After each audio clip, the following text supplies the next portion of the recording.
Hello students. Previous class में हम discuss किए थे ऑफसेट फ्रॉम टेंजेंट। अब हम लोग डिस्कस करने जा रहे हैं ऑफसेट फ्रॉम कॉर्ड प्रोड्यूस।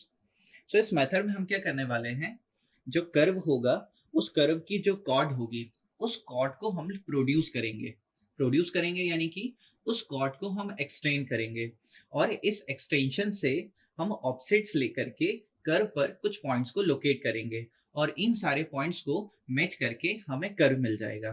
चलिए इस मेथड को समझते हैं। सो लेट अस सपोज मैं कर्व यहाँ पर पहले ड्रॉ करके बता रहा हूँ ताकि चीजों को हम लोग समझ पाए। सो लेट अस सपोज ये कर्व है।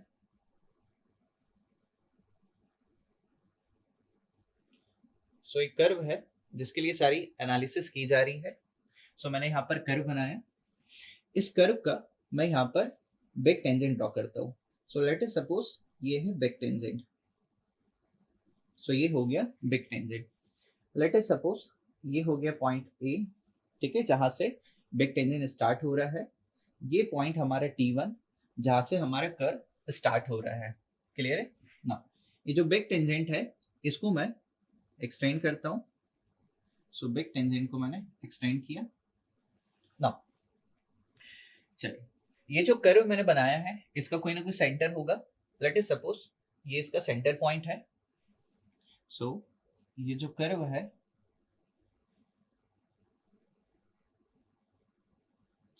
तो ये हो गया इसका सेंटर, ठीक है। इस सेंटर को नाम देते हैं late us suppose O। Clear ना? सो T1 को मैंने O से मैच कर दिया, एक स्ट्रेट लाइन है। सो ये डिस्टेंस क्या हो जाएगी? ये हो जाएगी हमारे कर्व की रेडियस। चल अब मैं क्या करता हूँ, यहाँ पर कुछ कॉर्ड्स को यहाँ पे ले लेते हैं। लेट अस सपोज एक पॉइंट यहाँ ले लेता हूँ। लेट अस सपोज पॉइंट को A नाम दे देंगे। एक दूसरा पॉइंट यहाँ की कंसिडर कर लेते हैं। लेट अस सपोज इस पॉइंट को अपन B नाम दे देंगे, ठीक है। तो A पॉइंट और B पॉइंट। सो मैं यहाँ पर इस कर्व की कॉर्ड्स को ड्रॉ करता हूँ। सो ये हो गया A पॉइंट और ये हो गया B पॉइंट। सो मैं T1 को A के साथ मैच करता हूँ। सो T को A के साथ मैच करते हैं। सो T को A के साथ मैच किया, ठीक है। इस A पॉइंट को मैं O के साथ मैच करता हूँ। सो A को O के साथ मैच किया। क्लियर? नाउ अगेन ये O से A तक की जो डिस्टेंस है ये क्या हो जाएगा? अगेन ये रेडियस ऑफ कर्व हो जाएगा। चलिए देखिए ये जो टेंजेंट है, ठीक है, ये जो टेंजेंट जा रहा है यहाँ कहीं पर जो टेंजेंट निकल के आएगा यहाँ पर अपन को वी पॉइंट मिल जाएगा, वर्टेक्स मिल जाएगा, है ना। अब वो कहाँ जाकर मिलेगा तो उसको मैं पॉइंट को ड्रॉ नहीं कर रहा हूँ, पॉइंट को मार्क नहीं कर रहा हूँ, ठीक है ना। ये जो A1 T1 जो हमारा बैक कॉर्ड है उसके एक्सटेंशन से ये जो यहाँ पर निकल के आया, ये जो कॉर्ड निकला है हमारा T1A, ठीक है, ये यहाँ पर एंगल जो फॉर्म कर रहा है इस एंगल को लेट अस सपोज हम कहते हैं अल्फा 1। सो ये हो गया अल्फा 1, ठीक है।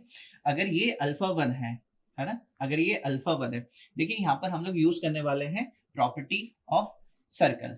ना प्रॉपर्टी ऑफ सर्कल के करस्पॉन्डिंग आप देखेंगे ये जो कॉर्ड है ना, अगर ये कॉर्ड किसी टेंजेंट से, है ना, यानी कि जो सर्कल है ये किसी पॉइंट पर है ना, किसी पॉइंट यानी T1 पर देखेंगे, है ना, तो इस कॉर्ड के साथ एंगल बना रहा है अल्फा 1। तो सेंटर पर कितना एंगल बनाएगा? ये एंगल हो जाएगा double as per the property of the circle. ये कितना हो जाएगा? 2 अल्फा 1।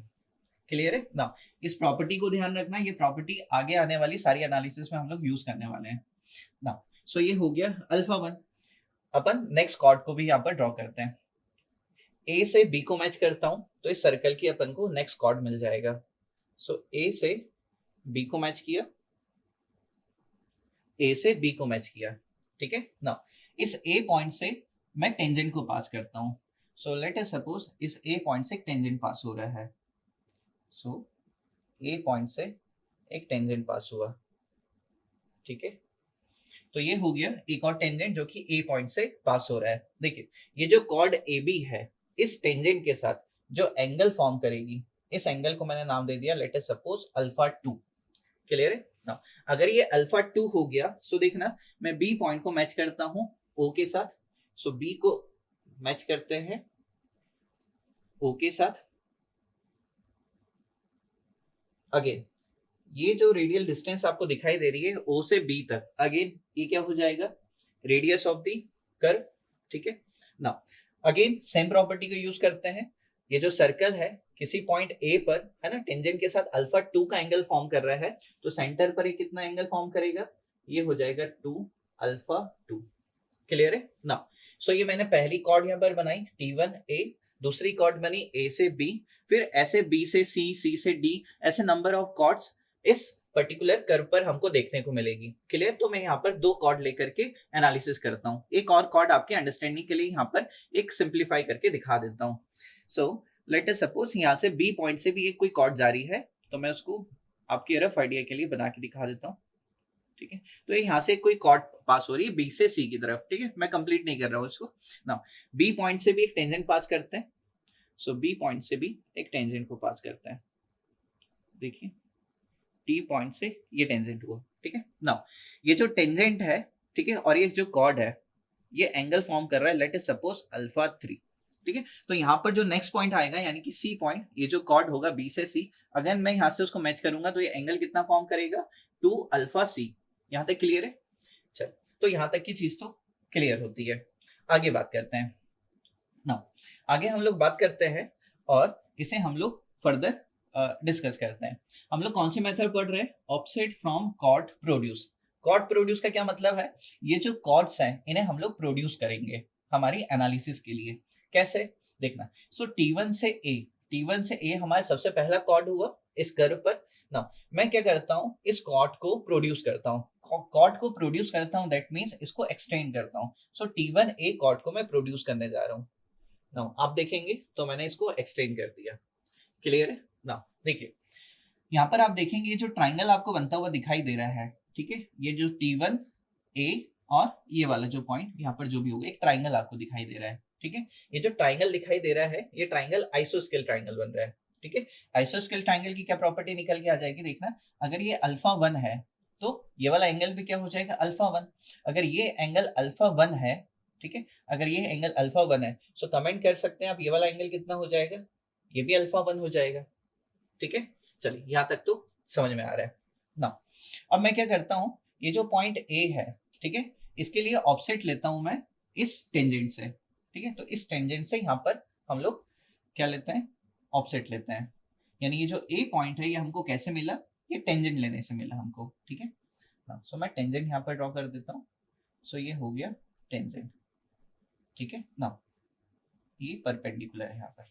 अगर ये पॉइंट ए है तो मैं इस पॉइंट को कह देता हूँ लेट अस सपोज ए डैश, ठीक है ना। ये जो T1A जो है ये हमारी जो कॉर्ड है ये सबसे पहला कॉर्ड है, मैं इसको कह देता हूँ C1। क्लियर है ना। हम लोगों ने दो डेफिनेशन पढ़ी थी, है ना। हम लोगों ने एक तो कॉर्ड डेफिनेशन पढ़ी थी और एक आर्क डेफिनेशन पढ़ी थी, ठीक है। दोनों के ही अगर रिजल्ट देखोगे, दोनों ही केस में जो रेडियस आया था, है ना, रेडियस और डिग्री ऑफ कर्व का जो रिलेशनशिप आया था वो सेम निकल के आया था। यानी कि जो कॉर्ड की लेंथ होगी, है ना, जो कॉर्ड की लेंथ होगी और जो आर्क की लेंथ निकल के आएगी, है ना, हम कह सकते हैं कि वो सेम निकल के आ रही थी ना। इस केस में आप देखो एक ट्राइंगल बन रहा है टी, है ना, यहाँ पर एक ट्राइंगल आपको ए डैश T1 और ए, ठीक है। इसमें ए डैश को आप ट्रीट कीजिए उस आर्क की तरह या फिर कॉर्ड की तरह। क्लियर है ना। अगर ये C1 है तो ये जो T1 से ए डैश की डिस्टेंस हो जाएगी, ये भी क्या हो जाएगी, C1 हो जाएगी। क्लियर है ना। ए से लेकर ए डैश जो है ये हमारा ऑफसेट है और इस ऑफसेट को मैं कहता हूं लेट अस सपोज O1, ये हमारा सबसे पहला ऑफसेट है, ठीक है। यानी कि इस ए डैश पॉइंट से ये जो पॉइंट ए है ये कितने डिस्टेंस पर है, ये O1 डिस्टेंस पर है। क्लियर है ना। अब हमें क्या डिटरमाइन करना है, हमें इस O1 को ही डिटरमाइन करना है, ठीक है। O1 को कैसे डिटरमाइन करते हैं उसको हम लोग डिस्कस कर लेते हैं। चलिए सो हम लोग डिस्कस करते हैं इस O1 को। देखिए O1 को हम लोग कैसे कैलकुलेट कर सकते हैं। सो ये O1 हो जाएगा, O1 इज इक्वल टू, ठीक है, O1 इज इक्वल टू किसके बराबर हो जाएगा, C1 मल्टीप्लाई बाय जो एंगल है, ठीक है। तो C1 multiply by the alpha 1, तो ये हो जाएगा C1 मल्टीप्लाई बाय अल्फा 1। यहां से हम लोग डिटरमाइन कर लेते हैं इस एंगल अल्फा 1 को। सो यहां से निकल के आ जा रहा है अल्फा 1 इज इक्वल टू क्या हो जाएगा, ये हो जाएगा O1 बाय C1, ठीक है, तो हम लोगों ने यहाँ पर अल्फा 1 को डिटरमाइन कर लिया। चलो अब हम लोग क्या करते हैं, एक दूसरा ट्राइंगल कंसीडर करते हैं। कौन से triangle? T1OA। So in triangle T1OA, ठीक है, इस ट्राइंगल में है ना, अगेन हम लोग यही प्रॉपर्टी लगाते हैं। देखना है इस ट्राइंगल की, आप देखोगे तो यहाँ पर एक कॉर्ड दिखाई दे रहा है, ये आर्क हो गया, ये कॉर्ड हो गया, ठीक है ना। तो सेम प्रॉपर्टी अप्लाई करते हैं। सो इन द ट्राइंगल T1OA, सो इस ट्राइंगल में आप देखेंगे, सो C1 क्या हो जाएगा, यहाँ पर C1 is equal to, C1 किसके बराबर हो जाएगा, ये हो जाएगा R मल्टीप्लाई बाय 2 अल्फा 1। यहां से हम लोग क्या करते हैं, अल्फा 1 को डिटरमाइन कर लेते हैं। सो अल्फा 1 क्या हो जाएगा, यह हो जाएगा C1 divide by 2R। Clear है? चल देख, सो इस इक्वेशन को नाम दिया इक्वेशन 1, ये हो गया इक्वेशन सेकेंड, है ना। दोनों इक्वेशन अल्फा 1 की इक्वल है, सो दोनों इक्वेशन इक्वल हो जाएगा। सो बाय इक्वेशन 1 एंड 2 क्या लिखा जा सकता है, हम लिख सकते हैं O1 by C1 is equal to C1 by 2R। Clear है ना। यहां से हम लोग क्या डिटरमाइन कर सकते हैं, यहां से हम लोग डिटरमाइन कर सकते हैं C1 को। क्लियर है, सॉरी हम लोग यहां से डिटरमाइन O1 को कर लेते हैं। सो O1 क्या हो जाएगा, ये हो जाएगा C1 square divide by 2R। तो हम लोग यहाँ पर सबसे पहला जो ऑफसेट है हम लोगों का, यानी कि O1, इसे हम लोग डिटरमाइन कर लिए। यानी कि जो A पॉइंट है ना, जो कर्व पर आपको दिखाई दे रहा है, ठीक है, ये इस A डैश से अपन को O1 के ऑफसेट पर मिल जाएगा। क्लियर है ना, यानी कि A पॉइंट बाद में आया है ना, A डैश पॉइंट के बाद। चल, तो A पॉइंट को तो लोकेट कर लिए हम लोग इस कर्व पर, अब हम लोग लोकेट करते हैं इस B पॉइंट को। नाउ मैं अगेन बताता हूं, मैंने एनालिसिस के लिए इस कर्व को पहले बना लिया, बट प्रैक्टिकली जब फील्ड पर एक्सरसाइज किया जाएगा, इन पॉइंट्स को हम लोग पहले लोकेट करेंगे और बाय जॉइनिंग दिस पॉइंट्स हमें ये कर्व मिलने वाला है फील्ड पर। क्लियर है ना। अब हम लोग इस B पॉइंट के लिए एनालिसिस करते हैं, ताकि हम लोग इसके लिए ऑफसेट को डिटरमाइन कर लें। क्लियर है ना। चलिए देखिए, इसके लिए मैं क्या करता हूं, हम लोग डिस्कस कर रहे हैं offset from the chord produce. अब मैं क्या करता हूं, कॉर्ड को प्रोड्यूस करता हूं। जैसे हम लोग यहाँ पे कॉर्ड को प्रोड्यूस किए, देखिए T1A हमारा सबसे पहला कॉर्ड था, मैंने इस कॉर्ड को प्रोड्यूस कर दिया, इस कॉर्ड को प्रोड्यूस किया। सो ये कॉर्ड को हमने प्रोड्यूस किया। अब हम लोग क्या करेंगे, इस B पॉइंट के लिए ऑफसेट ले लेंगे इस कॉर्ड को प्रोड्यूस जो हम लोगों ने किया उससे। ठीक है, तो यहां से मैं इस कर्व के लिए ऑफसेट ले लेता हूं। तो इस कर्व के लिए मैंने ये ऑफसेट ले लिया। ठीक है ना, ये जो ऑफसेट है ये हमारा लेटेस्ट सपोज O2 ऑफसेट है, हमें इस O2 ऑफसेट को डिटरमाइन करना है। क्लियर है ना। देखिए, सो यहाँ से ये जो टेंजेंट निकल के आ रहा है, इसको मैंने एक्सटेंड किया है ना हमारे कैलकुलेशन पर्पज से। ये एंगल कितना हो गया, ये अल्फा 1 हो गया, ये एंगल कितना हो गया, अल्फा 2 एंगल हो गया। ये पॉइंट मेरा B है, इस पॉइंट को मैं कह देता हूँ B डैश, और ये वाला point latest suppose B double dash. ठीक है, तो B point, B dash point और B double dash point. Now ये वाली जो डिस्टेंस है, लेटेस्ट अब इसको कह देते हैं, ये जो डिस्टेंस हमारी कहाँ से B डैश से लेकर B डबल डैश तक है, इसको लेटेस्ट सपोज O2 डैश कह देते हैं, और B से लेकर B डबल डैश तक की जो डिस्टेंस है, लेटेस्ट सपोज को O2 डबल डैश कह देते हैं हम लोग। ठीक है, नाउ इस केस में देखिए, यहाँ से हम लोग टेंजेंट लिए थे। ठीक है, टेंजेंट लिए थे तो अपन को क्या मिल गया था, यहाँ पर एंगल अल्फा 3 मिल गया था। ठीक है ना, यहाँ पर अगर मैं कॉर्ड को प्रोड्यूस करता हूँ, A से B कॉर्ड को अगर मैं प्रोड्यूस करता हूँ, देखिए अगर मैं कॉर्ड को प्रोड्यूस करता हूँ, सो आप देखेंगे तो ये अगर मैं इसको एक्सटेंड करूँ यहाँ पर, अगेन आप देखेंगे यहाँ पर एक ट्राइंगल बन गया। कौन सा, जैसे यहाँ बना था आइसोस्केल ट्राइंगल, यहाँ पर भी आपको ट्राइंगल देखने को मिल रहा होगा। कौन सा, B A और ये वाला पॉइंट। ठीक है, इसको मैंने कोई नाम नहीं दे रखा है क्योंकि यहाँ पे बहुत सारे पैरामीटर हो जाएंगे। सो यहाँ पर जैसे ये अल्फा 2 एंगल है, तो ये भी क्या हो जाएगा, अल्फा 2। अगर ये अल्फा 2 तो ये एंगल भी कितना हो जाएगा, अल्फा 2। क्लियर है ना। सो देखिए, अब हम लोग डिटरमाइन कर लेते हैं इस O2 डैश को और O2 डबल डैश को ना। सो O2 हमारा क्या हो जाएगा, सो हमारा O2 हो जाएगा यहाँ पर, O2 is equal to, O2 को क्या लिख सकते हैं हम लोग, ये हो जाएगा O2 डैश प्लस का O2 डबल डैश। क्लियर है, अब O2 डैश को डिटरमाइन कर लेते हैं हम लोग। सबसे पहले O2 डैश को डिटरमाइन कर लेते हैं। नाउ देखिए, A से लेकर B तक का जो कॉर्ड है, इसको मैं क्या कह दूंगा, C2, यानी कॉर्ड नंबर सेकंड है ना। सो अगर ये कॉर्ड नंबर सेकंड है तो ए से लेकर के बी डेज तक की डिस्टेंस भी क्या हो जाएगी, हमारी C2 हो जाएगी, ठीक है ना। So by the definition of cord, so देखिए क्या हो जाएगा हमारा O2, तो अब हम लोग पहले O2 डैश को डिटरमाइन कर लेते हैं। O2 डैश, O2 डैश क्या हो जाएगा, ये हो जाएगा C2 मल्टीप्लाई बाय अल्फा 1, तो ये हो जाएगा C2 मल्टीप्लाई बाय अल्फा, कौन सा है, अल्फा 1। नाउ यहां से हम लोग क्या डिटरमाइन कर सकते हैं, यहां से डिटरमाइन हम लोग कर लेते हैं अल्फा 1 को। Now so alpha 1 is equal to O2 dash divide by C2, clear है। चलिए ये हम लोग यहाँ पर डिटरमाइन कर लिए, सो यहाँ पर हम लोग डिटरमाइन कर लिए। नाउ एक काम करते हैं, यहाँ से C2 को अपन निकाल लेते हैं। नाउ C2 क्या हो जाएगा यहाँ पर देखिए, सो C2 हो जाएगा यहाँ पर, C2 को हम लोग लिख सकते हैं O2 dash divide by alpha 1, ठीक है, O2 dash divide by alpha 1। Now यहाँ से देखिए अल्फा 1 की वैल्यू है हमारे पास।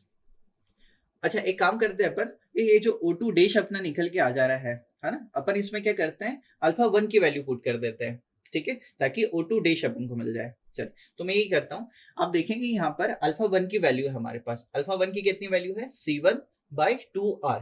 चल ठीक है, तो मैं इस इक्वेशन में, ये जो इक्वेशन है O2 dash is equal to C2 alpha 1, इसमें वैल्यू पुट करने जा रहा हूँ अल्फा 1 की। ना सो इसकी कोई जरूरत नहीं है, तो मैं इसको कट करता हूँ ना। सो यहाँ से O2 डैश निकल के आ जाएगा C2 multiply by alpha 1, alpha 1 की जगह हो जाएगा C1 डिवाइड बाय 2R, ठीक है। तो इसको हम लोग कैसे लिख देंगे, तो ये O2 डैश हो जाएगा that is C2 C1 divide by 2R, ठीक है। तो हम लोग यहाँ पर O2 डैश को डिटरमाइन कर लिए, इसको इक्वेशन थर्ड का नाम दे देते हैं। चल तो O2 डैश हम लोग डिटरमाइन कर लिए हैं, अब हम लोग डिटरमाइन कर लेते हैं O2 डबल डैश को। अब कैलकुलेट कर लेते हैं O2 डबल डैश को। O2 डबल डैश कैसे निकाल सकते हैं हम लोग, इसके लिए क्या करते हैं, इस ट्राइंगल को कंसीडर करते हैं, triangle B double dash A और B, ठीक है, इस ट्राइंगल में। सो इस ट्राइंगल में O2 निकल के आ जाएगा हम लोगों का O2 double dash, O2 double dash, ठीक है ना। ये क्या हो जाएगा, ये हो जाएगा C2 multiply by the angle, so C2 multiply by the angle यानी कि अल्फा 2, क्लियर है। यहां से कैलकुलेट कर लेते हैं अल्फा 2 को, अल्फा 2 निकल के आ जा रहा है O2 double dash divide by C2, इस इक्वेशन को देते हैं नाम इक्वेशन नंबर 4, ठीक ना। अब क्या करते हैं, इस ट्राइंगल को कंसीडर करते हैं AOB, so in triangle AOB, इस ट्राइंगल में अगेन अपन डिटरमाइन कर लेते हैं C2 को। सो इन ट्राइंगल AOB C2 यहां से निकल के आ जाएगा, सो C2 को लिखा जा सकता है R multiply by the 2 alpha 2, ठीक है, radius multiply by the angle. Now so chord equal to क्या हो गया, radius multiply by the angle. Now यहां से डिटरमाइन कर लेते हैं अल्फा 2 को, अल्फा 2 कितना निकल के आ जाएगा, C2 डिवाइड बाय ये हो जाएगा 2R, ठीक है। Now so C2 divide by 2R, ये हो गया equation number, late us suppose हमारा, अच्छा इक्वेशन 3 हो गया था, ये 4 हो गया, ये हो गया इक्वेशन नंबर 5। इक्वेशन 4 और 5 में देखेंगे दोनों ही अल्फा 2 की वैल्यू है, तो दोनों इक्वल हो जाएगा। सो बाय इक्वेशन 4 एंड 5, ठीक है, दोनों को इक्वेट करते हैं, ये हो जाएगा O2 double dash divide by C2 is equal to C2 divide by 2R, clear है।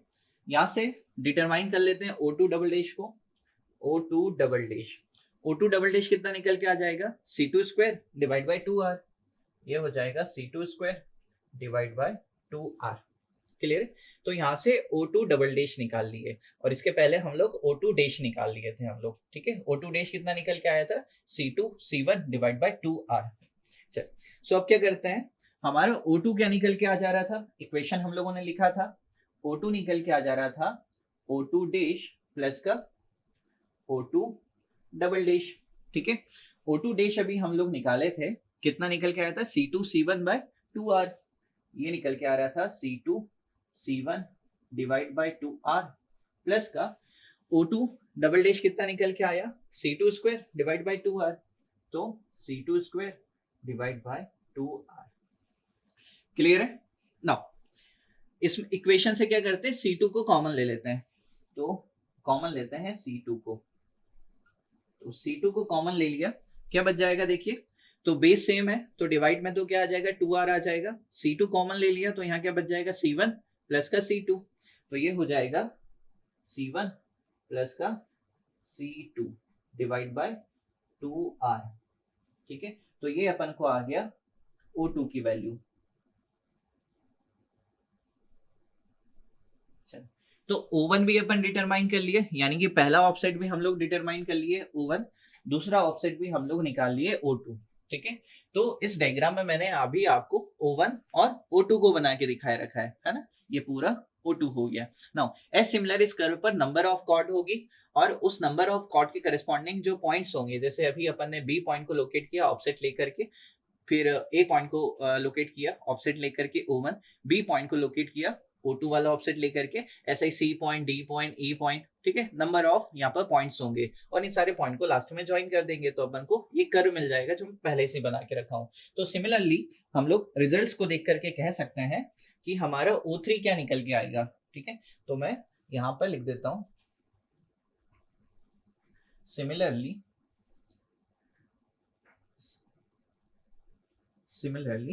है ना। नाउ देखिए, अगर O2 हमारा ये निकल के आ जा रहा है तो O3 कितना हो जाएगा।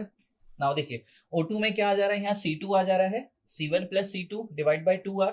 तो जब O3 निकालेंगे तो C2 की जगह क्या हो जाएगा, यहाँ पर हो जाएगा C3। नाउ C1 की जगह क्या हो जाएगा, C2, तो यहाँ हो जाएगा C2 प्लस C2 की जगह क्या हो जाएगा इस केस में C3, ये हो गया C3 डिवाइड बाय 2R। ठीक है, तो इस तरीके से हम लोग निकाल लेंगे O3 और ऐसे ही हम लोग नंबर ऑफ ऑर्डिनेट को निकाल लेंगे। ऐसे ही अगर मैं कहूं कि हमारा ON कितना हो जाएगा, तो आप बता सकते हैं कितना हो जाएगा। नाउ अगर ये ON हमें निकालना है तो यहाँ क्या हो जाएगा CN, तो ये हो जाएगा CN। नाउ यहाँ पर क्या हो जाएगा CN-1, यानी कि जो कॉर्ड है उसके पहले वाला कॉर्ड, यानी कि CN-1 प्लस का CN divide by 2R। Clear है ना। देखिए, इन जनरल अगर हम लोग देखें तो यहाँ पर जो सबसे पहला कॉर्ड था, उसके बाद सेकंड कॉर्ड था, third chord, fourth chord, six chord, ऐसे नंबर ऑफ कॉर्ड्स होंगे। सो जनरली पहले कॉर्ड को और लास्ट कॉर्ड को छोड़ करके जितने भी हमारे कॉर्ड होने वाले हैं, इनकी जो लेंथ होगी वो एक चेन लेंथ के बराबर हम लोग प्रैक्टिकली लेते हैं। सो प्रैक्टिकली हम लोग कह सकते हैं, सो प्रैक्टिकली क्या हो जाएगा, जो सेकेंड कॉर्ड हो जाएगा उसकी length, next chord and so on, कहां तक, लास्ट कॉर्ड के एक पहले कॉर्ड तक, यानी कि CN-1, यानी कि पहली और लास्ट कॉर्ड को छोड़ करके बाकी जितनी भी कॉर्ड है उसकी जो लेंथ होती है प्रैक्टिकली वो हम लोग एक चेन लेंथ के बराबर लेके चलते हैं। यानी कि इसको मैं लेटे सपोज कह देता हूँ C, और C क्या रिप्रेजेंट कर रहा है यहाँ पर, C हो जाएगा हमारा वन चेन लेंथ, ये हो जाएगा वन चेन लेंथ। ठीक है, नाउ अगर C2, C3, C4 and last chord के जस्ट पहले वाला है ना CN-1, अगर ये हमारा C के इक्वल हो जा रहा है यानी कि वन चेन लेंथ, अब वन चेन लेंथ हमारा 20 मीटर भी हो सकता है या 30 मीटर भी हो सकता है। अगर न्यूमेरिकल्स की बात करें तो क्वेश्चन में दिया होगा कि वन चेन लेंथ कितना कंसीडर किया जा रहा है, 20 मीटर या 30 मीटर। क्लियर है नाउ। सो अगर C2 से लेकर के N-1 तक की वैल्यू C हो जा रही है तो हमारे सारे फॉर्मूले रिवाइज हो जाएंगे, है ना। तो O1 क्या हो जाएगा हमारा, यानी कि सबसे पहला ऑफसेट, तो सबसे पहला ऑफसेट एज इट इज रह जाएगा क्योंकि जो C1 होगा वो हमारी वन चेन लेंथ के बराबर नहीं होगा। ये कितना होगा ये आगे न्यूमेरिकल में हम लोग डिस्कस करेंगे। ठीक है, और मेन न्यूमेरिकल में प्रॉब्लम यहीं पर फंसती है। ठीक है, इसको हम लोग डिस्कस करेंगे। सो C1 तो एज इट इज रहेगा, है ना, ये डिटरमाइन करेंगे हम लोग क्वेश्चन में कितना निकल के आ जा रहा है with the help of the chainage. तो O1 तो हमारा एज इट इज रहा, कितना निकल के आया C1 square by 2R। Now O2 कितना हो जाएगा, O2 हो जाएगा हम लोग का, देखिए O2 हम लोग डिटरमाइन किए C2 ब्रैकेट में C1 plus C2 divide by 2R। C2 किसके बराबर हो जाएगा, C के बराबर हो जाएगा ना। ये अगर C के बराबर हो गया तो मैं ब्रैकेट को ओपन करके मल्टीप्लाई कर देता हूं, तो ये क्या हो जाएगा C1 प्लस का क्या हो जाएगा C1 का स्क्वायर, सॉरी ये C का स्क्वायर हो जाएगा divide by 2R, so divide by 2R। तो ये हो गया हम लोगों का O2 यानी कि सेकेंड ऑफसेट। एज सिमिलर अगर मैं थर्ड ऑफसेट देखूं, थर्ड ऑफसेट क्या हो जाएगा देखना, थर्ड ऑफसेट अगर देखेंगे तो देखना C3 भी C के इक्वल हो जाएगा, C2 C3 दोनों C के इक्वल हो जाएगा।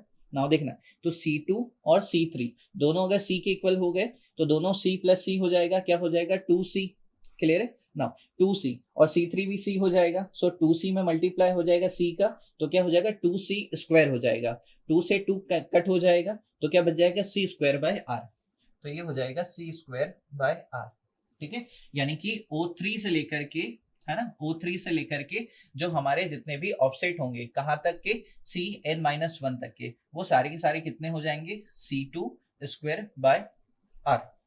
सो ये हो गया हमारा O3 और एज सिमिलर हमारे बाकी सारे ये हो जाएंगे ना। यानी कि Cn-1 अगर मैं डिटरमाइन करूं तो ये क्या निकल के आएगा उसकी बात कर लेते हैं, तो On-1, ठीक है ना।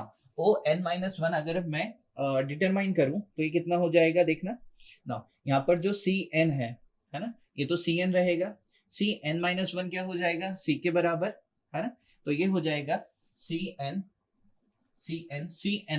C के बराबर हो जाएगा, इसको एज इट इज रखा, प्लस का Cn को एज इट इज रखा डिवाइड बाय ये हो जाएगा 2R, ठीक है।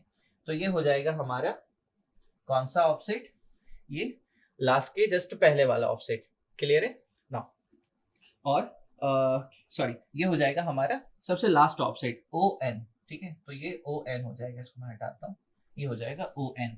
और O3 से लेकर के O4 एंड कितना On-1, ये सारे इसके इक्वल हो जाएंगे, किसके C स्क्वायर बाय R के बराबर, ठीक है ना। तो इसको भी मैं ब्रैकेट कर देता हूँ